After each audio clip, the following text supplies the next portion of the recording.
twerking like Miley. Oh yeah, twerking like Miley.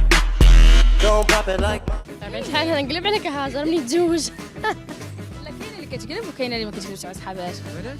حيت صحاباتك تقدر تدوم لك صاحبتك على راجلك وبزاف د الحوايج. باز لكم ابنية اليوم وجبها بالسنطيحة يا اختي. ها بونجور. تنتخطب ونقول لكم. بالنسبه ليا في الموضوع بالعكس ما نقلبش على صحاباتي باسكو هما واقيلا جاو قبل منه. دويتي يا الزرموميه ياك يا بنت الهم. دونك ديما غنبقى معاهم وفي حاله انه قال لي صحاباتك لا نقدر نهضر انا وياه غير بالتفاهم وتنخلي صحاباتي. كاينه القضيه ولا ما كاين شتي النفاق على حساب زعما كاين حيتاش انايا صحاب كنت مصاحبه مع شي صحابات وملي تزوجوا حتى هما ما بقاوش كيهضروا معايا حتى انا ملي نتزوج ان شاء الله نقدر ما نبقاش نهضر معاهم. على نيتك وطلع على نيتك. صاحبتي كنعرفها قبل منه واخا هو غيكون الدوام ديالي ولكن عادي صاحبتي.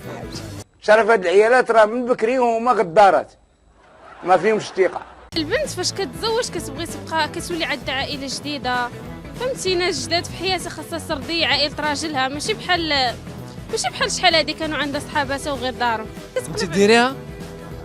ما عرفتش على حسب حسن ما عرفتش. احسن تخطب.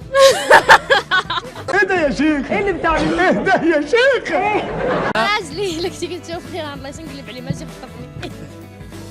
الا كنتي كتشوفني علاش خطبني والله ما بقى ندير مع هادي نقلب عليها ما عنديش مشكل. دي اشكال تخلفوها. نهار غادي نتزوج غنقلب على صحابي غنديها في مرتي وصافي. ها بوزور عليك. هاي يلا.